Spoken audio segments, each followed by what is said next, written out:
অল্প সংখ্যক ছিল ইন্নাহুম ফিতিয়াতুন যারা জিকির কোরআন বলেন ইন্নাহুম ফিতিয়াতুন অল্প সংখ্যক কিছু নওজোয়ান তরুণ ব্যক্তি ছিলেন ফিতিয়াতু আমানু বিরাব্বিহিম তারা রবের প্রতি ঈমান নিয়ে এসে সুপ্রিম পাওয়ারের সামনে রুমি বাদশাহর সামনে আলায়ে কালিমাতুল্লাহ লা ইলাহা ইল্লাল্লাহ বলে সুপ্রিম পাওয়ারের সামনে আল্লাহর আলায়ে কালিমাতুল্লাহর ধ্বনি দিয়েছিলেন। বলি বাংলা সুবহানাল্লাহ।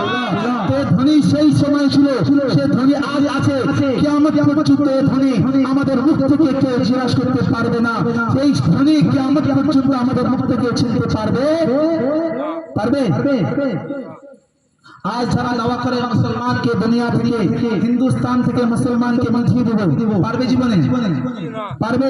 এই হিন্দুস্তান যারা বাপের, এই হিন্দুস্তান যারা বাপ আজাদ করেছিল, দেশ আজাদের বিরুদ্ধে যান যখন কাসেম নানভী রহমাতুল্লাহ আলাইহি ইংরেজদের বিরুদ্ধে ফতোয়া দিয়েছিলেন যে ইংরেজদের স্কুলে ভর্তি হওয়া হারাম হারাম হারাম, যখন শাহ আব্দুল আজিজ আল-দেহলভী রহমাতুল্লাহ আলাইহি যাদের বিরুদ্ধে ফতোয়া দিয়েছিলেন বালাকোটের জমিনে তার রক্তে লাল হয়ে আছে এখনো।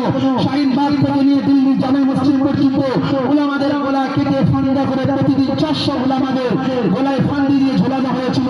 সেই দিন ইসলাম ছড়াতে পারেনি। যখন কাসেম নানভী রহমাতুল্লাহ আলাইহিকে ইংরেজের দালাইরা তুলে নিয়ে গিয়ে কোর্টের হাজির করে বলেছিল, এ কাসেম তুমি কি ফতোয়া দিয়েছো যে ইংরেজদের স্কুলে ভর্তি হওয়া হারাম? তুমি যদি আমাকে ফতোয়া দিয়ে থাকো তাহলে তোমাদের কিন্তু অবস্থা খারাপ হবে। কাসেম নানভী রহমাতুল্লাহ আলাইহি বলেছিল যে আমি শুধু ফতোয়া দিইনি, তখন ফতোয়া দিয়েছিলাম ইংরেজদের স্কুলে ভর্তি হওয়া হারাম, এখনো ফতোয়া দিচ্ছি ইংরেজদের স্কুলে ভর্তি হওয়া হারাম হারাম হারাম। জহর পায়ের মধ্যে পড়ে গেল, হযরত আপনি ফতোয়া ঘুরিয়ে নিন, আপনি কিছু কথা ছিল ফতোয়া ঘুরিয়ে নিন, আপনি ফতোয়া দিয়ে নিন। তখন কাসেম নানভী রহমাতুল্লাহ আলাইহি দাঁড়িয়ে বলেছিল, জহর তুই আমার পায়ে থেকে উঠে যা, আমি যদি আজ ফতোয়া ঘুরিয়ে নিই আমার দিলের মধ্যে যে ঈমান আছে আল্লাহ পাক ঈমান আমার দিল থেকে ছিনিয়ে দিবে। তাহলে আজকাল কি পাওয়ারের সামনে আজ কিছু মুসলমান কেন বলো এই হিন্দুস্তানে ইসলামের কলেমা আমাদের জন্য নয়, হিন্দুস্তানে কালেমার দাওয়াত আমাদের জন্য নয়। কোন সাহসে উঠছে হিন্দুদের গোলামি করতে করতে বলো ধর্ম যার যার উৎসব সবার। ये हालात संगीन হয়েছে, ये हालात যে এত খারাপ হয়েছে, ये हालात জামানায় যে হালাত খারাপ হয়েছিল তার থেকে বেশি খারাপ। একটু ইমাজিন করে দেখুন তো, একটু ভেবে দেখুন তো। ইংরেজরা ওই সময় কাসেম নানভীকে বলেছিল যে আমাদের বিরুদ্ধে ফতোয়া দেয়া কি হতে পারে তুই জানিস না। কাসেম নানভী রহমাতুল্লাহ আলাইহি ব্যাগ খুলে কাফনের কাপড়টা বার করে নিয়ে বলেছিল যে ইংরেজ শুনে রেখে দে। কাসেম নানভী যখন ঘর থেকে আসছিল নিজের কাফনের কাপড়টাও বেঁধে নিয়ে এসেছিল। একবার জোরে হবে না সুবহানাল্লাহ? এটা কিসের পাওয়ার ছিল? রুহানিয়া পাওয়ার। কিসের পাওয়ার ছিল? এটা হলো রুহানিয়া পাওয়ার। তাহলে সুপ্রিম পাওয়ার কে? আমি যে আয়াতটা পড়লাম, ইয়া আইয়ুহাল মুদাল্লির কুম ফাআনজির ওয়া রাব্বাকা ফাকাব্বির ওয়া সিয়াবাকা ফাতাহহির, এই যে আয়াত তেলাওয়াত করলাম আল্লাহ পাক রব্বুল আলামিন তার হাবিবকে ডেকে বলেছিলেন, হে হাবিব যখন আল্লাহর রাসূলের উপরে প্রথম ওহী আসলো, ওহী আসার পরে রাসূল অসুস্থ হয়ে গেল, রাসূল চাদর উড়িয়ে সব সময় কম্বল উড়িয়ে ঘুরতেন। আল্লাহ পাক আয়াত নাযিল করলেন, হে মুহাম্মদ ইয়া আইয়ুহাল মুদাল্লির, হে মুদাল্লির, অর্থাৎ রাসূলকে আল্লাহ পাক খিতাব করছেন, হে চাদর ওয়ালা, হে চাদর লেপটে ওয়ালা, তুম দাঁড়িয়ে যাও, ফাআনজির সতর্ক করো, ভয় দেখাও, ওয়া রাব্বাকা ফাকাব্বির তোমার রবের বড়ত্ব বয়ান করো। অপর জায়গায় আল্লাহ রাসূলের হুকুম হয়, ইয়া আইয়ুহার রাসূল বাল্লিগ মা উনজিলা ইলাইকা মির রাব্বিক, হে রাসূল তুমি তাবলীগ করো, তুমি দাওয়াত দাও, উম্মতকে ভয় দেখাও, মা উনজিলা ইলাইকা মির রাব্বিক যেটা তোমার রবের পক্ষ থেকে নাযিল হয়েছে। ফাইন লাম তাফআল যদি তুমি এমন না করতে পারো, ফামা বাল্লাগতা রিসালা তুমি আমার দাওয়াতকে পৌঁছাতে পারো না। তাহলে আজ আমরা ভয়ে যদি বলি আলায়ে কালিমাতুল্লাহ ছেড়ে দেব আমাদের ঈমান থাকবে? এই হালাত কিছুই নয়। রাসূলের সময় যে হালাত দিয়েছিল, আপনি গজওয়ায়ে খান্দক সম্পর্কে পড়ে দেখুন, গজওয়ায়ে খান্দক পড়ে দেখলে বুঝতে পারবে গাজওয়ায়ে খান্দকে এমন একটা আজমাইশ এসেছিল, এমন একটা পরীক্ষা এসেছিল যে পরীক্ষা সম্পর্কে আপনি পড়লে চোখের পানি পানি হয়ে যাবে, চোখের পানি পানি হয়ে যাবে। কি তাসাউর ছিল, কি একটা সময় ছিল গাজওয়ায়ে খান্দকের সময়। উম্মতে মুসলিমা যখন মদিনার শরীফের মধ্যে হাজির আছে, এমন অবস্থায় আচানক হঠাৎ করে মক্কার সমস্ত কাবাইল একত্রিত হয়ে, মক্কার সমস্ত গোত্র একত্রিত হয়ে মদিনা শরীফে হাজির হয়ে গেলেন। তো মুসলমান কান খুলে শুনে নিন কি অবস্থা ছিল। এরকম মনে হয় কোন যুদ্ধে আল্লাহ রাসূলকে পরীক্ষা নেওয়া হয়নি, এরকম মনে হয় কোন যুদ্ধে আল্লাহ রাসূলকে আজমাইশ করা হয়নি। গাজওয়ায়ে খান্দক এমন একটা পরীক্ষা ছিল, আল্লাহ রাসূলের জামাত একদম অল্প সংখ্যা ছিল। কোন আজমাইশ, এমন একটা আজমাইশ, এমন একটা সময় এসেছিল আল্লাহ রাসূল দেখেছিলেন না যে যুদ্ধ হবে। আল্লাহ রাসূল জানতেন না যে কাবাইলে আরব, কাবাইলে মক্কা, কাবাইলে উতবা, কাবাইলে এরা এসে মদিনার উপরে হামলা করবে। এমন অবস্থায় সমস্ত মুসলমান দেখতে পাচ্ছিলেন যে কিছুক্ষণের জন্য হয়তো আমাদেরকে ধ্বংস করে দেবে, দুনিয়ার জমিন থেকে মিটিয়ে দিবে। এই অবস্থায় নবী কি করেছিলেন? নবী এটাই করেছিলেন যে আমরা একটু এদের সঙ্গে একত্রিত করে নিই, সুলহ করে নিই, এটা করেছিলেন।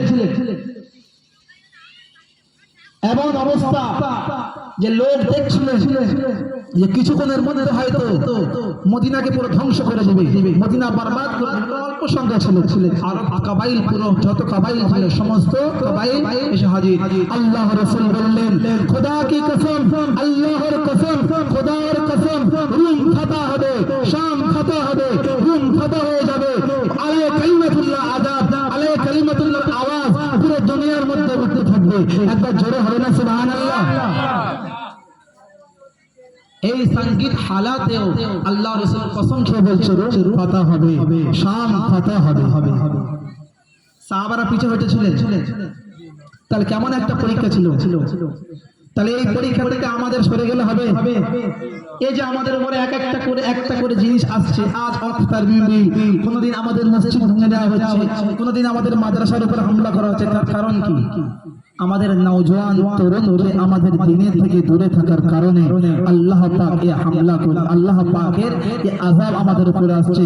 কোরআন জানিয়ে দেন, মা আসাবাকা বিন মুসিবা ফাবিমা কাসাবাত আইদিন নাস, তোমাদের যা কিছু মুসিবত পৌঁছায় এ তোমাদের হাতের কারণে, তোমাদের আমলের কর্তব্যের কারণে, তোমরা যে কাজ করো সে কাজের কারণে তোমাদের উপরে আল্লাহর তরফ থেকে আযাব একটা করে আসে।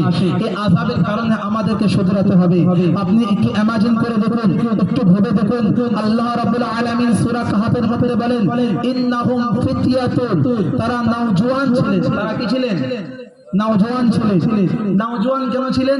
এই নওজোয়ান এমন একটা ব্যক্তি হয়, চাঁদ নওজোয়ান, কিছু নওজোয়ান যদি একত্রিত হয়ে যায় পুরো দুনিয়ার ইতিহাসকে বদলে দিতে পারে, পারে না? তাহলে নওজোয়ান তরুণ যখন ঈমানের কালেমার মধ্যে একত্রিত হয়ে যাবে, কোন সুপ্রিম পাওয়ার,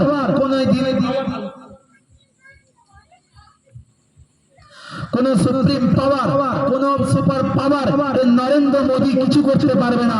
আমাদের যদি ঈমানের তাসাউর, রুহানিয়াত তাসাউর যদি আমাদের মধ্যে এসে যায় তো আল্লাহ পাকের সামনে এর নরেন্দ্র মোদী কিছু নয়, এ আমেরিকা কিছু নয়, এ ইসরায়েল কিছু নয়। এক সময় ফিরাউন বলেছিল যে আনা রাব্বুকুমুল আ'লা, আমি সবচেয়ে বড় খোদা। সুপার আম্পায়ার বলেছিল আনা রাব্বুকুমুল আ'লা, আমি সবচেয়ে বড় খোদা। এখন ইসরায়েলের দাওয়া আমি সবচেয়ে বড় খোদা। এদের জোন তো এটাই যে আমি বড় খোদা, এদের তো এটাই মনে হচ্ছে, কিন্তু নয়। আল্লাহ পাক জানিয়ে দিলেন রব্বুনা রব্বুস সামা, এদের জবান থেকে আল্লাহ পাক বলিয়ে দিলেন রব্বুনা রব্বুস সামা, আমার রব আপনার রব কার? আমার আপনার রব একজন কে? তিনি। তাহলে কোন সুপ্রিম পাওয়ারের সামনে যদি বলি যে হালাত অবস্থায় আমরা ঈমান থেকে দূরে সরে যাই, চলবে? কোরআন জানিয়ে দিলেন ওয়া'বুদু রাব্বাকা হাত্তা ইয়াতিকাল ইয়াকিন, তোমরা আল্লাহর ইবাদতে থাকো এখন এমন কি তোমাদের কাছে মৃত্যু এসে গেছে। তাহলে মৃত্যু পর্যন্ত আমাদের এই দাওয়াত, এই কালেমায় ছাড়া যাবে না। আপনি একটু গাজায়ে উহুদ সম্পর্কে পড়ে দেখুন। গাজায়ে উহুদের ময়দানে যখন সাহাবারা যখন গাজায়ে উহুদের মধ্যে গেলেন, সাহাবাদের মাত্র 2 থেকে 4,000 সেনা, ওদিকে 1 লক্ষ রোমী বাদশা থেকে এসেছেন। আল্লাহ পাক রব্বুল আলামিনের নবী মুহাম্মদ রাসূলুল্লাহ সাল্লাল্লাহু আলাইহি ওয়াসাল্লাম গজওয়ায়ে উহুদের মধ্যে সাহাবাদের যখন সাহাবাদের 50 জন সাহাবাকে পাহাড়ের চটিতে দাঁড় করিয়ে দিলে, পাহাড়ের চটিতে দাঁড় করিয়ে দিয়ে বললেন, যদি মুসলমানদের নুচে নুচে খেয়ে নেওয়া হয়, নুচে নুচে শেষ করে দেওয়া হয়, তোমরা এই পাহাড় থেকে এক পা পিছু হটবে না, একদম পিছে হটবে না।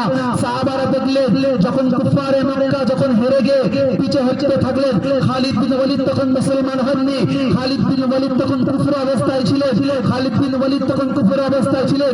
যখন গনিমতের মাল সাহাবারা উঠতে লাগলো, পাহাড়ের চটিতে আল্লাহ রাসূল যে ব্যক্তিগুলো দাঁড় করিয়ে দিয়েছিল, সেই ব্যক্তিগুলো তীর আন্দাজগুলো চলে আসলো। আল্লাহ রাসূলের এই আওয়াজ আজ পর্যন্ত উম্মতে মুসলিমের কানে থাকা দরকার।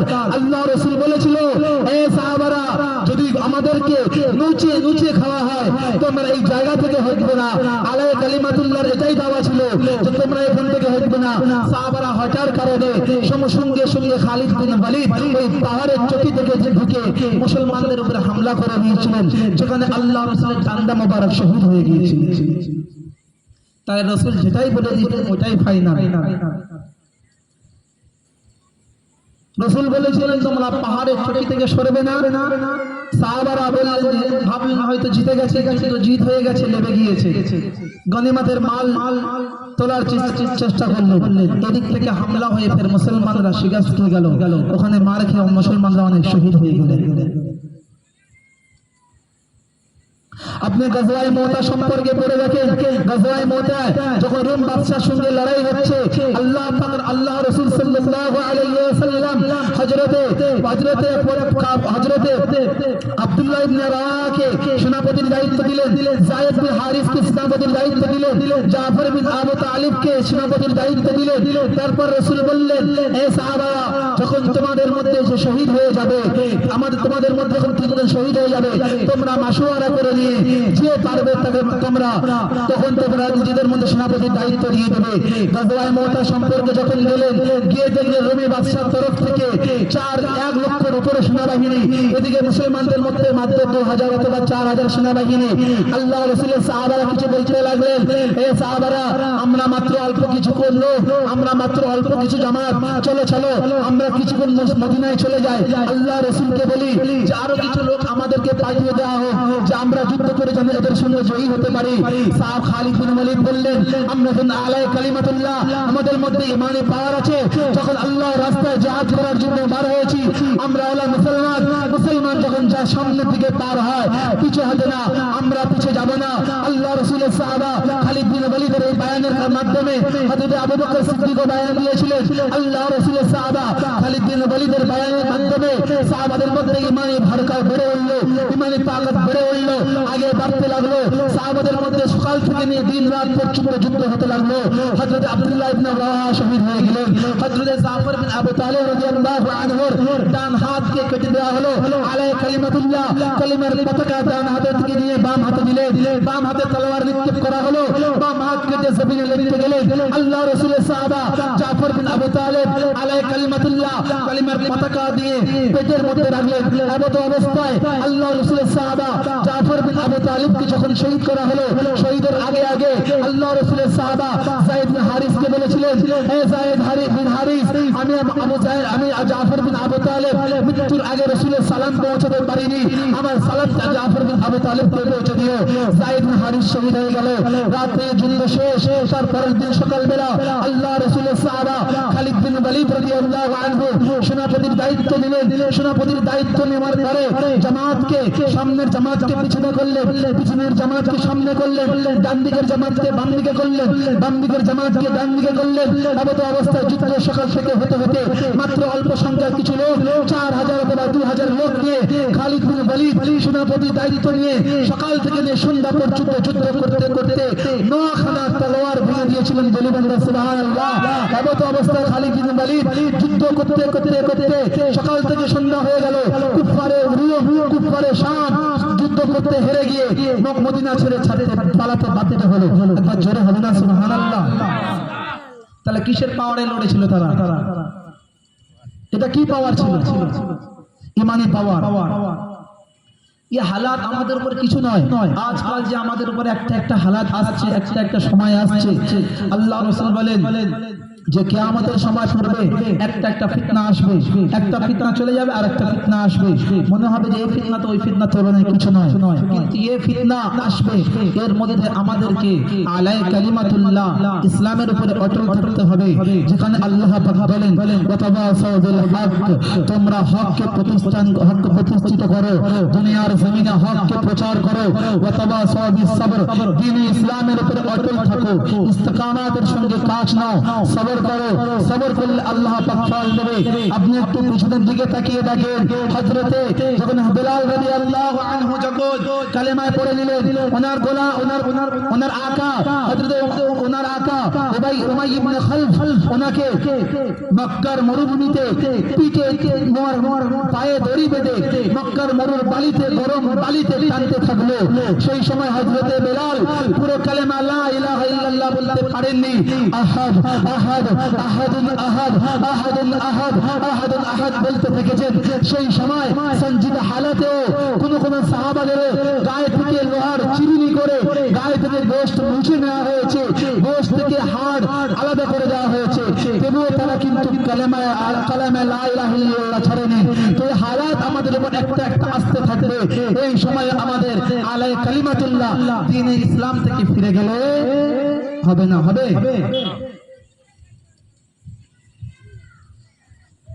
তো সাহাবাদের উপরে যে একটা ফিতনা এসেছে, এই ফিতনা কিছু ছিল আমাদের ফিতনার তুলনায়, ওই ফিতনার তুলনায় আমাদের ফিতনা কিছুই নয়।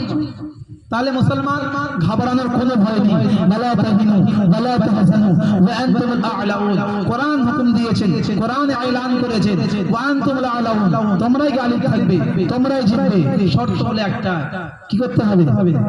ঈমান, ঈমানের রঙে রঙিত করতে হবে। এই সুপ্রিম পাওয়ার নরেন্দ্র মোদি আমাদের কিছু করতে পারবে না, তখন অমিত শাহ কিছু করতে পারবে না। একটা হালাত আসতে থাকবে। ওয়াজাহিদু ফি সাবিলিল্লাহি বিল আমওয়াল, জিহাদ আল্লাহ রাসূলের সময় ছিল, আজ আছে, কিয়ামত পর্যন্ত থাকবে। যখন মুসলমান জিহাদ থেকে দূরে সরে যাবে, তখন মুসলমান হিন্দুস্তানে পুরো বিশ্বের মধ্যে গোলামীর জিন্দেগি পার করবে। কিসের জিন্দেগি পার করবে? অনেকে বলি দোয়া করলে কি সরকারের বিরুদ্ধে সরকার হটবে না? কোনদিন হতে পারে না। কেন? মুস্তাজাবুদ দাওয়া, সবথেকে মুস্তাজাবুদ দাওয়া কে ছিলেন বলুন তো? আল্লাহ রাসূল। আল্লাহ রাসূল যে দোয়া করতো, সে দোয়া আল্লাহ পাক ফেরাতো। তো আল্লাহ রাসূলের যুদ্ধ করার প্রয়োজন কেন হলো? আল্লাহ রাসূলের জিহাদ করার প্রয়োজন কেন হলো? তো বুঝতে হবে দোয়ার মাধ্যমে সবকিছু হয় না, দাওয়াও প্রয়োজন। তো ওয়াজাহিদু ফি সাবিলিল্লাহি বিল আমওয়াল, আল্লাহর রাস্তায় যুদ্ধ করতে হবে মাল দ্বারা, শক্তি দ্বারা। আল্লাহ রাসূল সব সময় বলতেন সুম্মা উহিয়া সুম্মা উকতাল সুম্মা উহিয়া সুম্মা উকতাল সুম্মা উহিয়া সুম্মা উকতাল, আমাকে বারবার জিন্দা করা হোক, বারবার শহীদ করা হোক, বারবার জিন্দা করা হোক, বারবার শহীদ করা হোক। এটাই ছিল ইমানি পাওয়ার। হযরত জুলাইব রাদিয়াল্লাহু আনহু মদিনার জমিনে একজন কালো কুৎসি সাহাবা ছিলেন, মক্কার গলিতে পড়ে থাকতেন, কালো সাহাবা ছিলেন। আল্লাহ রাসূল বললেন, ও জুলাইব, তুমি কি বিয়ে করবে না? তোমার বিয়ে হয়নি, বিয়ে করবে না? জুলাইব বললেন, ইয়া রাসূলুল্লাহ, আমি একজন গরীব সাহাবা, আমি একজন গরীব, আমার মধ্যে কিছু নেই, আমার অর্থ নেই, আমি দেখতে কালো, আমি দেখতে ভালো না, আমি নগরের মধ্যে থাকি। হযরত জুলাইবের এই কথা শুনে আল্লাহ রাসূল বললেন, একটা খত লিখেন, একটা দরখাস্ত লিখে সাহাবার মাধ্যমে মদিনায় বললেন, সুন্দরী একজন মহিলার ঘরে খবর পাঠালেন। আল্লাহ রাসূলের সাহাবা যখন খবর পৌঁছালেন, হযরত জুলাইব রাদিয়াল্লাহু আনহুর বিয়েতে আল্লাহ রাসূলের কথায় রাজি হয়ে গেলেন। হযরত জুলাইব রাদিয়াল্লাহু আনহু বিয়ে করলেন। আল্লাহ রাসূলের সাহাবা হযরত জুলাইব রাদিয়াল্লাহু আনহু যখন বিয়ে করে আসলেন, ফুলসজ্জার রাত ছিল, প্রথম রাত ছিল। একজন নওজোয়ান তরুণী সবথেকে খুশির রাত থাকে ফুলসজ্জার রাত।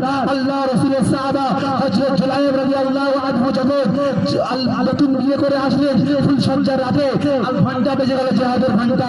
ফুলসজ্জার রাত খুলে দিয়ে আল্লাহ রাসূলের সাহাবা জিহাদের মধ্যে বাড়িয়ে গেলেন। আল্লাহ রাস্তায় জিহাদ করতে করতে করতে আল্লাহ রাসূলের সাহাবা হযরত জুলাইব রাদিয়াল্লাহু আনহু শহীদ হয়ে গেলেন। বলে বান্দা সুবহানাল্লাহ। এটাই ছিল জিহাদের তামান্না। তো যখন মুসলমান জিহাদকে ভুলে যাব, জিহাদকে ছেড়ে যাব, তখন গোলামীর জিন্দেগি পার করতে হবে। যে সুপ্রিম পাওয়ার বলে, আমেরিকা বলে, ইসরায়েল বলে, আজ ইসরায়েল হামলা করছে কার উপরে? ফিলিস্তিনের উপরে। ইসরায়েল সারা জীবন নবীদের সঙ্গে গাদ্দারি করেছে, 70,000 নবীকে কতল করেছে। কত হাজার? এরা সারা জীবন গাদ্দারি করেছে। অথচ আল্লাহ পাক রব্বুল আলামিন যত আম্বিয়া পাঠিয়েছেন, যত নবী পাঠিয়েছেন, বেশি এই ইসরায়েলের মধ্যে পাঠিয়েছেন। তার সত্ত্বেও এরা দুনিয়ার মধ্যে বেশি ফাসনা ফাসাদ করেছে। স্মরণ করে দেখুন, হিটলার যখন ইসরায়েলকে, ইহুদিকে মারতে দুনিয়াতে দেশ রুম থেকে বার করে দিচ্ছিল, এদের রাখার, এদেরকে ঠাঁই দিচ্ছিল না। এই হামাসের মুসলমান, ফিলিস্তিনের মুসলমান মানবতার চাদর বিছিয়ে দিয়ে, এই শয়তানগুলোকে, এই কুত্তাগুলোকে মানবতার চাদর বিছিয়ে দিয়ে এদেরকে থাকার জায়গা করে দেওয়া হয়েছিল। স্মরণ করবে, মনে রাখা দরকার, একজন কুত্তা যখন সে পাগল হয়ে মালিকের কামড় দেয়, তখন ওই কুত্তাকে জবাই করা ওয়াজিব হয়ে যায়। ওই মালিকের কুত্তাকে জবাই করা ওয়াজিব হয়ে যায়। হামাসের মুসলমান এই কুত্তাগুলোকে ঠাঁই দিয়েছিল। যতদিন হামাসের কথা এরা উঠেছে বসেছে, এদেরকে খাওয়া দিয়েছে ভালো মন্দ। আজকাল যখন হামাসের উপরে, আজ ফিলিস্তিনের মুসলমানের উপরে যখন হামলা করছে, আজ মুসলমানের ফিলিস্তিনের উপরে ওয়াজিব হয়ে গিয়েছে এই কুত্তাগুলোকে জ্যান্ত জীবিত জবাই করে দেওয়া। তো ইহুদিরা সারা জীবন হামলা করেছে, সারা জীবন নবীদের সঙ্গে গাদ্দারি করেছে। কিন্তু কথা বলে একটা হামলা হবে, সবকিছু হবে। আল্লাহ রাসূল বলেন, আশাদ্দুন নাসি বালাউল আনবিয়াই সুম্মা আমসাল ফাল আমসাল। সবথেকে মুসিবত, সবথেকে পরীক্ষা যদি নেওয়া হয়, সেটা হলো আম্বিয়া আলাইহিস সালাতু ওয়াস সালামে। তারপরে আম্বিয়া আলাইহিস সালাতু ওয়াস সালামের জানশী, আম্বিয়া আলাইহিস সালাতু ওয়াস সালামের পথদর্শী, আল্লাহ রাসূলের, নবীদের, সাহাবাদের পথদর্শের উপরে, পথের উপরে, তাদের মতাদর্শের উপরে যারা চলবে, তাদের উপর একটা একটা করে পরীক্ষা, এরকম কঠিন পরীক্ষা, আরো কঠিন পরীক্ষার আমাদের সম্মুখীন হতে হবে। আজকাল আমাকে আপনাকে বলা হয় জয় শ্রীরাম বলো, জয় শ্রীরাম বলো। আল্লাহ রাসূলের সময় আল্লাহ রাসূলকে এরকম লাত ও উজ্জাকে বলা হতো, তোমরা লাত ও উজ্জার জয় বলো, লাত ও উজ্জার বরত্ব বয়ান করো, লাত ও উজ্জার বরত্ব বয়ান করো। আল্লাহ পাকের হুকুম, আল্লাহ পাক বলেন, রাব্বাকা ফাকাব্বির, হে নবী তুমি তোমার রবের বরত্ব বয়ান করো। আল্লাহ রাসূল দাওয়াত দিলেন, রাব্বাকা ফাকাব্বির, তুমি তোমরা তোমাদের রবের বরত্ব বয়ান করো। কোরআন জানিয়ে দিলেন, সাব্বিহ ইসমা রাব্বিকাল আ'লা, সব সময় আল্লাহ রবের, আল্লাহর নামের বরত্ব বয়ানের সঙ্গে তাসবিহ করতে হবে।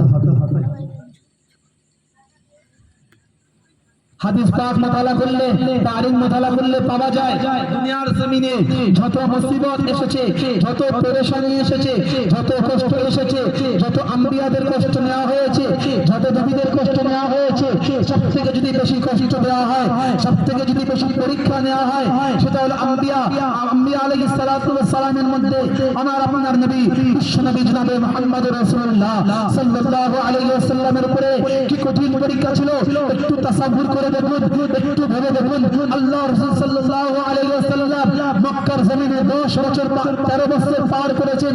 আলাই কালিমাতুল্লাহ, পার কালামাতুল্লাহ খুলে খুলে দাওয়াত দেওয়ার সাহস পায়নি। এমনকি আল্লাহ রাসূল দারুল আরকামে লুকিয়ে লুকিয়ে কালেমার দাওয়াত দিচ্ছে। দারুল আরকামে যখন লুকিয়ে লুকিয়ে কালেমার দাওয়াত দিচ্ছেন, কোন সাহাবা তখন অল্প সংখ্যা, মুসলমান তখন অল্প সংখ্যা। আল্লাহর কোরআন জানিয়ে দিলেন যে তোমরা তোমাদের সাথে যে থাকে, তোমরা যে তোমাদের সাথী, যাকে তোমরা আমিন বলতেন, যাকে তোমরা সাদিক বলতেন, যাকে তোমরা আমানতদার বলতেন, ওমা সাহিবুকুম বিমাজনুন, সে তো পাগল নয়, তোমরা তাকে পাগল বলো। যখন আল্লাহ রাসূল 40 বছর বয়সে পাহাড়ের চটিতে দাঁড়িয়ে আলাই কালিমাতুল্লাহ, আল্লাহ এক, মুহাম্মদ রাসূল যখন দাওয়াত দিতে থাকলেন, তখন আল্লাহ রাসূলের শত্রু হতে থাকলো, আজমাইশ হতে থাকলো। কি আজমাইশ? দারুল আরকামে রাসূল কালেমার দাওয়াত দিচ্ছেন, মক্কায় জমিনে কাবা শরীফে নামাজ পড়ছেন, এক ইহুদি এসে উটের ওজুরি নিয়ে, উটের ভুঁড়ি নিয়ে আল্লাহ রাসূলের পিঠের উপর চাপিয়ে দিলেন। কি কষ্ট, কেউ তোলার মতো নেই। আল্লাহ রাসূলের কষ্টের সময় মা ফাতিমা রাদিয়াল্লাহু আনহা এসে উটের ওজুরি নিয়ে সরিয়ে দিলেন। আল্লাহ রাসূল কাবা শরীফের চত্বরে আল্লাহ রাসূল দাঁড়িয়ে নামাজ পড়ছেন, এক ইহুদি এসে রুমাল পাক দিয়ে রাসূলের গলাকে টেনে ধরে ফাঁসি দিলেন। কি আজমাইশ ছিল যে আল্লাহ পাক, যে রাসূলকে দুনিয়াকে বলা হয়েছে মুহাম্মাদুল মুস্তাফা, মুস্তাফা বলা হয়। দুনিয়ার সমস্ত মানুষের থেকে যাকে বাঁচা হয়েছে, জানা হয়েছে যে আল্লাহ পাক যে রাসূলকে বেঁচেছেন দুনিয়ার মানুষের থেকে, সেই রাসূলকে আল্লাহ পাক কেমন কঠিন পরীক্ষার মধ্যে ফেলছেন। দেখুন আল্লাহ রাসূল কোন নামাজ পড়ছেন, এত অবস্থায় যখন আল্লাহ রাসূলের গলায় ফাতকি দিলেন, রাসূল ভাবলেন আমার শেষ। রাসূল বলছেন আমি মৃত্যুর স্বাদ চাচ্ছি। এত অবস্থায় আল্লাহ রাসূলের সাহাবা আবু বকর সিদ্দিক রাদিয়াল্লাহু আনহু নিজের গলা টিপে ধরে ঠেলে দিয়ে বললেন আতাকতুলুনা মান ইয়াকুলু রাব্বি আল্লাহ, তোমরা এমন এক ব্যক্তিকে কতল করতে যাচ্ছ যে ব্যক্তি বলে আমার রব আল্লাহ। কি হালাত ছিল বলুন তো, রাসূলের কি আকান, কি বিচার, কি কঠিন পরীক্ষা নেওয়া হয়েছিল। এ পরীক্ষা রাসূলের পরীক্ষার সামনে আমাদের পরীক্ষা কিছু। মনে রাখতে হবে আমার আপনার উপরে যখন কোন আল্লাহর তরফ থেকে মুসিবত পরীক্ষা আসবে না, ভাবতে হবে আমার আপনার সম্পর্ক আল্লাহ তার রাসূলের থেকে অনেক দূরে আছে, আমাদের কপাল ফাটা আছে। কারণ দ্বীনে ইসলামের দাওয়াত প্রচার করতে গেলে, দ্বীনে ইসলাম প্রচার করতে গেলে আল্লাহর একটা পরীক্ষা আসতে থাকবে। আলা কালিমাতুল্লাহর আওয়াজ আপনি দেবেন, আল্লাহর পরীক্ষা আসতে থাকবে, মার খেতে হবে। চার ইমামের দিকে আপনি তাকিয়ে দেখেন, ইমামে আযম আবু হানিফা জেল খাটলেন, ইমামে শাফি জেল খাটতে লাশ জেল থেকে বার হয়েছে, ইমামে আহমদ ইবনে হাম্বল পিছনে মাথে লাল করে দেওয়া হয়েছিল। তো সমস্ত ইমামও জেল খেটেছেন, সমস্ত ইমামের উপরে পরীক্ষা নেওয়া হয়েছে। যখন বুঝতে হবে আমার আপনার উপর কোনো পরীক্ষা নেই, আমার আপনার উপর কোনো মুসিবত আসেনি, ভাবতে হবে আমার আপনার তাওয়াল্লুক, আমার আপনার সম্পর্ক আল্লাহ তার রাসূলের থেকে দূরে আছে। একটু খবর নিয়ে দেখুন রাসূলের আরো কি কঠিন পরীক্ষা ছিল। দেখুন আল্লাহ রাসূল মক্কার জমিনে মক্কায় বসে বসে তাহাজ্জুদের নামাজে দোয়া করেন, আল্লাহ আপনার দ্বীন দাওয়াত প্রচার করছি, অল্প সংখ্যক লোক মাত্র 12 অথবা 13 মুসলমান হয়েছে, মুসলমানের জামাত খুব কম। আল্লাহ রাসূল দোয়া করছেন, আল্লাহ اللهم اعز الاسلام باحب رجلين بابي جهل بن هشام কিংবা ওমর ইবনে খাত্তাব। আল্লাহ রাসূল তাহাজ্জুদের নামাজে দোয়া করেন, হে আল্লাহ মক্কার জমিনে আমি দুজন ব্যক্তিকে নাম বলবো, এই দুজন ব্যক্তির মধ্যে আপনি একজন ব্যক্তিকে ইসলাম গ্রহণ করিয়ে, আপনি দ্বীনে ইসলাম গ্রহণ করিয়ে আপনি কালেমার পতাকাকে উঁচু করুন। আল্লাহ রাসূলের এই দোয়া করার পরে এই দোয়ার মধ্যে কিছু আসর হতে থাকলো। কার উপরে? হযরত ওমর ফারুকের উপরে। হযরত ওমর রাদিয়াল্লাহু আনহু উপরে দোয়ার কিছু আলামত আসতে থাকলো। আল্লাহ রাসূল দেখলেন মক্কার হালাত অনেক নাজুক, মক্কার হালাত অনেক বেকার। যদি এই দুজন ব্যক্তি যখন শক্তিশালী ছিলেন, এই দুজন ব্যক্তির মধ্যে যতক্ষণ না একজন ইসলামের প্রতি আসবে ততক্ষণ ইসলাম আমি ছড়াতে আলাই কালিমাতুল্লাহ আগাতে অনেক কষ্ট হবে। দেখুন মুসলমান, রুহানিয়াত কুফরিয়াতের তাকাত কেমন লড়াই হয়। রুহানিয়াত একদিকে, কুফরিয়াত একদিকে, রাসূল এদিকে দোয়া করছে।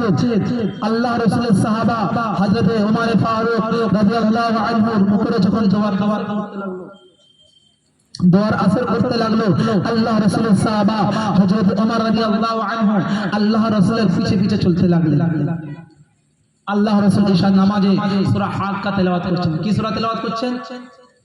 সূরা হাক্কা তেলাওয়াত করতে করতে যখন হযরত ওমর আরবি খুব ভালো বুঝতেন, যখন দেখলেন যে এই তেলাওয়াত কেমন একটা একে অপরের সঙ্গে কেমন ছন্দে মিল, কেমন একটা সৌন্দর্য লাগছে, এটা কি কোন মোহাম্মদ মনে হয় কোন জাদুঘর হয়ে গেছে।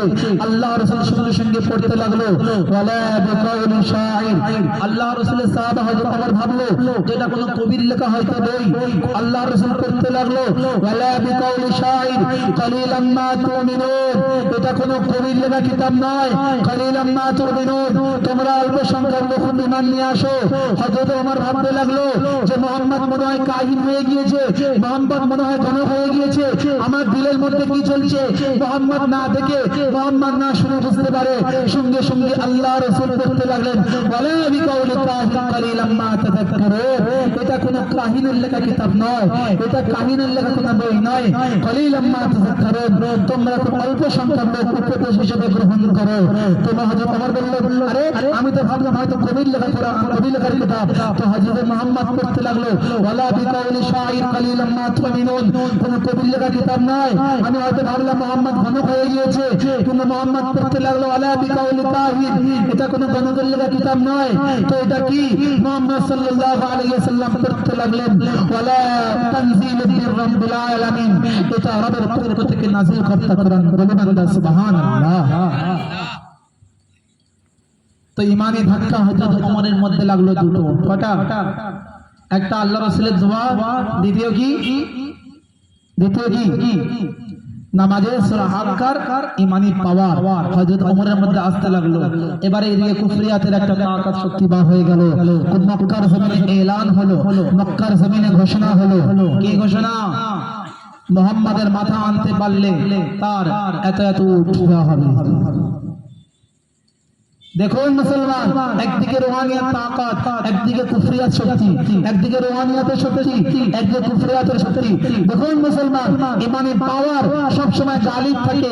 ওই জন্য কোরআন জানিয়েছেন ওয়া আনতুম লা আলাউন, তোমরাই গালিব থাকবে, তোমরাই আগে থাকবে, তোমরাই জিতবে, শর্ত ইন কুনতুম মুমিনিন। ইমানের রঙে রঙিত করতে হবে। ইমানি পাওয়ার দেখুন, একদিকে ইমানি কুফরিয়াত রুহানিয়াতের, একদিকে কুফরিয়াত। আল্লাহ রাসূলের সাহাবা ওমর রেডি হয়ে গেলেন, আমি মুহাম্মাদের মাথা আনবো। আবু জেহেল বললেন, হ্যাঁ ওমর তুমিই পারবে।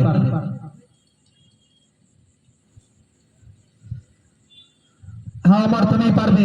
আল্লাহ রাসূলের সাহাবা হযরত ওমর যখন যেতে একজন সামনে দেখা হয়ে গেল, আব্দুল্লাহ বললেন, কে ওমর? এই ওমর কোথায় যাও? বলে মুহাম্মাদের মাথা আনতে।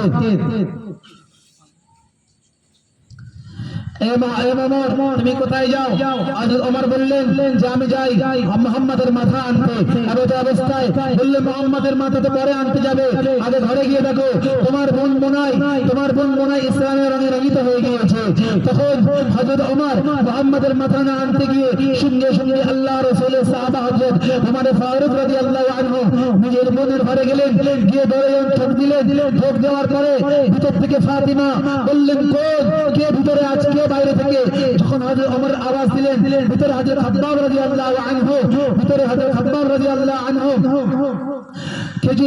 খেজুর পাতা ওমর হরিণের চামড়ার উপরে সূরা তাহা দিয়ে হযরত ওমরের বোন এবং বোনাইকে তালিম দিচ্ছিলেন। এমন অবস্থায় হযরত ওমর ফারুক রাদিয়াল্লাহু আনহু, খাব্বাব রাদিয়াল্লাহু আনহু, হযরত ওমর রাদিয়াল্লাহু আনহুর বোন হযরত ফাতিমা খাব্বাবকে বললেন, খাব্বাব তুমি খাটের তলায় লুকিয়ে পড়ো, তুমি লুকিয়ে পড়ো, আর না ওমর তোমাকে ছাড়বে না। এমন অবস্থায় হযরত খাব্বাব রাদিয়াল্লাহু আনহু খাটের তলায় লুকিয়ে পড়লেন। হযরত ওমর রাদিয়াল্লাহু আনহু ঘরের মধ্যে প্রবেশ করলেন। প্রবেশ করে সঙ্গে বোন এবং বোনাইকে আক্রমণ করতে লাগলেন, মারতে লাগলেন। এমন অবস্থায় বোন বোনাইকে মারার পরে রক্তাক্ত করে দেওয়ার পরে হযরত ওমর বললেন যে তোরা কি, তোদের মাথা কি খারাপ হয়েছে? তোদের হাতে কি আছে আমাকে দে। বোন বললেন, ইয়া আখি ইন্নাকা নাজিসুন লা ইয়ামাসসুহু ইল্লাল মুতাহহারুন। হে ভাই, তুমি হলেন নাপাক, এই নাপাক, এই কোরআন বিনা পবিত্রতায় এই কোরআন ছোঁয়া চলে না। হযরত ওমর গোসল করলেন, গোসল করার পরে সেই কালেমাতুল সেই সূরা ফাতিহা হাতে করে নিলেন, হাতে করে নিয়ে বললেন, হাতে করে পড়তে কাঁদতে দারুল আরকানের দিকে ছুটতে রাসূলুল্লাহর দিকে দৌড়াতে থাকলেন। নঙ্গা তলোয়ার ঘোরাতে বললেন, আইনা মুহাম্মদ কোথায়? হযরত হামজা রাদিয়াল্লাহু আনহু বললেন, ইয়া রাসূলুল্লাহ আপনি লুকিয়ে পড়ুন, খাব্বাবের বলে ওমর আসছে, আপনাকে অপমান করবে, আপনি লুকিয়ে পড়ুন, আমরা দেখে নিচ্ছি। আল্লাহ রাসূল বললেন, না ওকে আসতে দাও। কারণ রাসূল জানতেন যে আমি তাহাজ্জুদের নামাজে হযরত ওমরের জন্য এবং আবু জাহলের জন্য দোয়া করেছি। হয়তো আল্লাহ পাক হযরত ওমরের নামে দোয়াটা কবুল করেছে। আল্লাহ রাসূল দাঁড়িয়ে গেলেন। হযরত ওমর এসে সঙ্গে আল্লাহ রাসূলের সামনে আল্লাহ রাসূলের গলা জড়িয়ে ধরে আলাই কালিমাতুল্লাহ লা ইলাহা ইল্লাল্লাহ বলে চিল্লে বললেন। সাহাবাদের মধ্যে হাসির খলখলাট ভেসে পড়ল, সাহাবাদের মধ্যে খুশির কাঁদতে লাগলো। আল্লাহ রাসূলের সাহাবা বললেন, ইয়া রাসূলুল্লাহ আমরা কি হকের পথে আছি? আলাস্তা আলাল হক, আমরা কি হকের উপরে আছি? রাসূল বললেন, কালু বালা। হে ওমর, হ্যাঁ আমরাই তো হকের পথে। এটাই ছিল একদিকে রুহানিয়াত শক্তি, একটা হলো কুফরিয়াত শক্তি। তাহলে যখন রুহানিয়াত শক্তি কুফরিয়াত শক্তি যখন লড়াই হবে, সব সময় ঈমানি শক্তি আগে থাকবে, ঠিক কি না? তখন হযরত ওমর রাদিয়াল্লাহু আনহু বলেছিলেন, ইয়া রাসূলুল্লাহ, যদি আমরা হকের পথে থাকি তাহলে কালেমার দাওয়াত লুকিয়ে লুকিয়ে কেন হবে আজ থেকে? আমি তো ওমর ইসলাম নিয়ে এসেছি, আমি ওমর তো ইসলাম নিয়ে এসেছি, তাহলে আজ থেকে কালেমার দাওয়াত কি হবে? খুলে খুলে হবে, আর লুকিয়ে নয়। আমি ওমর আজ থেকে দাঁড়িয়ে দাঁড়িয়ে পুরো মক্কায় ঘোষণা করতে করতে কালেমার দাওয়াত দেব। রাসূল বললেন, না ওমর, এটা মক্কি জিন্দেগি। আমি রাসূল ভেবে আছি মক্কি জিন্দেগিতে ইসলামের বীজকে পুঁতবো, ইসলামের চারাকে পুঁতবো এবং কি করব? অল্প অল্প কালেমা দাওয়াত দেব লুকিয়ে লুকিয়ে। হযরত ওমর বললেন, ইয়া রাসূলুল্লাহ, কখনো নয়। আমি ওমর যখন ইসলাম নিয়ে এসেছি, আমি দারুল আরকান থেকে নিয়ে কাবা শরীফের গিলাফ পর্যন্ত, যারা হাজী সাহেব তারা জানবে, কাবা শরীফ থেকে নিয়ে দারুল আরকান সোজা একদম রাস্তা, কিছুক্ষণের রাস্তা। আল্লাহ রাসূলের সাহাবা হযরত ওমর বললেন, ইয়া রাসূলুল্লাহ, আমি ওমর যখন ইসলাম নিয়ে এসেছি, আমি ওমর চাই এখান থেকে নিয়ে দারুল আরকান থেকে নিয়ে কাবা শরীফের চক্কর পর্যন্ত যতক্ষণ না গিলাফ ধরবো, আমি ততক্ষণ কারো আল্লাহর নামের একটা ধ্বনি দেব। আল্লাহ রাসূল বললেন, না। ওমর বলছে না। যখন ওমর ছাড়লো না, আল্লাহ রাসূল বললেন, ঠিক আছে। ওমর রাজি হয়ে গেলেন। আল্লাহ রাসূলের সাহাবা হযরত ওমর রাদিয়াল্লাহু আনহু দুটো কাতার করলেন। প্রথম কাতারে নিজে দাঁড়ালেন, দ্বিতীয় কাতারে হযরত হামজা রাদিয়াল্লাহু আনহুকে দাঁড় করালেন। দাঁড় করে একটা বক্তব্য দিয়েছিলেন। এই বক্তব্য পুরো মক্কার জমিনকে কাঁপিয়ে দিয়েছিলেন। কি সেই বক্তব্য ছিল? হযরত ওমর বলেছিলেন, মান আরাদা আন তাখলাল উম্মাহ ওয়া ইয়াতিমাল বালাদ ওয়া তারমিলা যাওজাতু ফালইয়াসুদ্দানি। কান খুলে শুনে নাও মুসলমান, আল্লাহ রাসূলের সাহাবা হযরত ওমর রাদিয়াল্লাহু আনহু এমন এক বক্তব্য দিয়েছিলেন, মক্কার জমিনকে কাঁপিয়ে দিয়েছিলেন। মান আরাদা আন তাখলাল উম্মাহ, কে আছে মক্কার জমিনে মায়ের বুককে খালি করতে চাও, ওয়া ইয়াতিমাল বালাদ, নিজের সন্তানকে এতিম বানাতে যাও, ওয়া তারমিলা যাওজাতু, নিজের বিবিকে বিধবা করতে চাও, ফালইয়াসুদ্দানি, আমাকে ঠকাও, আমাকে রুখে দেখাও। আল্লাহ রাসূলের সাহাবা সেই দিন আল্লাহর নামে তাকবীর দিতে আল্লাহু আকবার বলতে বলতে কাবা শরীফে যতক্ষণ না গিলাফ করেছে, সে তাকবীর বলতে পারেনি। উতবা সাহেব আবু জাহেল বার হয়ে আল্লাহ রাসূলের তাকবীর, আল্লাহ রাসূলের সাহাবার তাকবীর, আল্লাহর তাকবীর, নারায়ে তাকবীর, আল্লাহু আকবারের ধ্বনি রুখতে পারেনি, থামাতে পারেনি। সেই দিন থামাতে পারেনি। কিয়ামত পর্যন্ত যত শক্তি পাওয়ার আসুক না কেন, যত শক্তি আসুক না কেন, ইসরাইল যত শক্তি পাওয়ার আসুক না কেন, আল্লাহর নামের ধ্বনি, আলায়ে কালিমাতুল্লাহ তাকবীর, আল্লাহ কিয়ামত পর্যন্ত কেউ রুখতে পারবে? আজ পর্যন্ত পারবে? যখন মুসলমানদের মধ্যে ইমানি পাওয়ার এসে যাবে, যখন রুহানিয়ত পাওয়ার এসে যাবে, তাকবীর কিয়ামত পর্যন্ত কেউ রুখতে পারবে না। ঠিক কিনা? আল্লাহ পাক রব্বুল আলামিন আমাদের সকলকে ঈমানের রঙে রঙিত হওয়ার পর্যন্ত তৌফিক দান করুক। যা কিছু বলেছি শুনেছি, আল্লাহ পাক তার থেকে সকলে আমাদের বেশ বেশ আমল করার তৌফিক দান করুক। আমি আপনাদের সামনে এতক্ষণ যে কথা বললাম, যদি কিছু আমার কথার দ্বারা ভুল ত্রুটি হয়ে থাকে, বেয়াদবি হয়ে থাকে, ছোট ভাই হিসেবে, ছেলে হিসেবে ক্ষমা দৃষ্টি দেখবেন। আমি সংক্ষিপ্ত বয়ানের উপরে আমার বক্তব্য শেষ করলাম। ওয়া আখির দাওয়ানা আলহামদুলিল্লাহি রাব্বিল আলামিন। আসসালামু আলাইকুম ওয়া রাহমাতুল্লাহি ওয়া বারাকাতুহু।